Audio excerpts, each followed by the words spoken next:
बनाए रखने की जिम्मेदारी सरकार निभाएगी। किसी भी छात्र या किसी भी परीक्षा में किसी प्रकार की घुसपैठ, किसी प्रकार का पक्षपात, किसी प्रकार की उसमें सेंधमारी का प्रयास नहीं होने देंगे। और जो भी लोग इसका प्रयास करेंगे, जो भी दोषी लोग होंगे, उन पर किसी भी कीमत पर बख्शने का काम हमारी सरकार नहीं करेगी।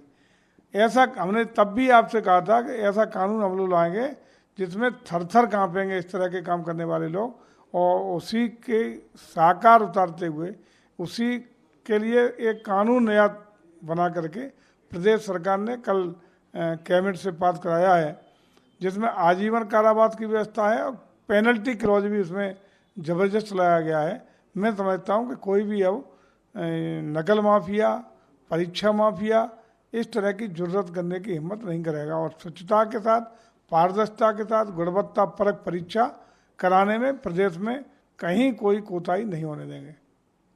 सर, लोकसभा में असदुद्दीन ओवैसी सांसद शपथ ग्रहण के दौरान जय फिलिस्तीन के नारे लगाए। देखिए, मैं समझता हूँ कि ओवैसी साहब की सोच, उनकी मानसिकता, उनकी कार्यशैली का ईश्वरी मालिक है। हमेशा वो कहीं ना कहीं नया विवादित मुद्दा पैदा करने का प्रयास करते हैं।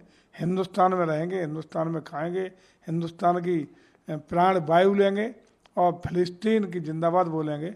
मैं समझता हूँ कि जिस देश में रह रहे हैं उसके प्रति वफादारी होनी चाहिए। देश के प्रति राष्ट्रीय भावना का ओतप्रोत होना प्रथम दायित्व है, चाहे वो कोई किसी संप्रदाय का, किसी धर्म का, किसी मजहब पंथ को मानने वाला लोग हों, लेकिन सबसे पहले राष्ट्र सर्वोपरि होता है। राष्ट्र के प्रति समर्पण सर्वोपरि होता है।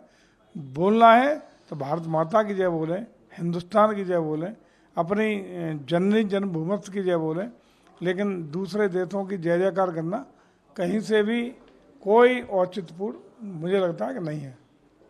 सर, लोकसभा स्पीकर की सहमति न बन पाने के बाद अब लोकसभा स्पीकर के लिए चुनाव होगा, जिसमें एनडीए ने ओम बिरला को खड़ा किया है और इंडिया गठबंधन ने के सुरेश को मैदान में उतारा है। देखिए, निश्चित रूप से भारत के लोकतंत्र में हमेशा परंपरा रही है कि सत्ता पक्ष का ही लोकसभा का अध्यक्ष निर्विरोध चुनने का काम हुआ है।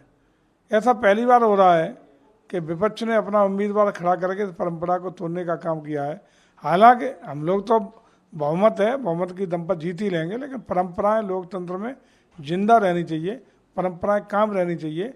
राजनीतिक दलों के विभिन्न दल एक दूसरे के लोकतंत्र को मजबूत करने के लिए सकारात्मक भूमिका में पक्ष और विपक्ष दोनों को निभानी चाहिए।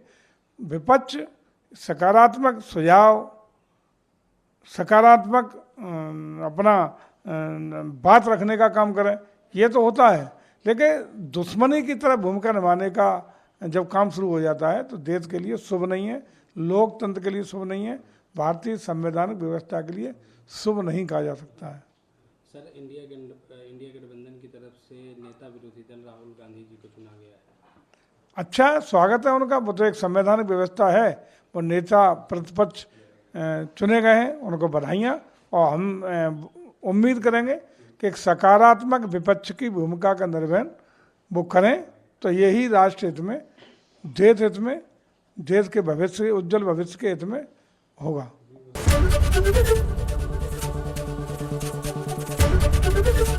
एबीपी गंगा, खबर आपकी, जुबान आपकी।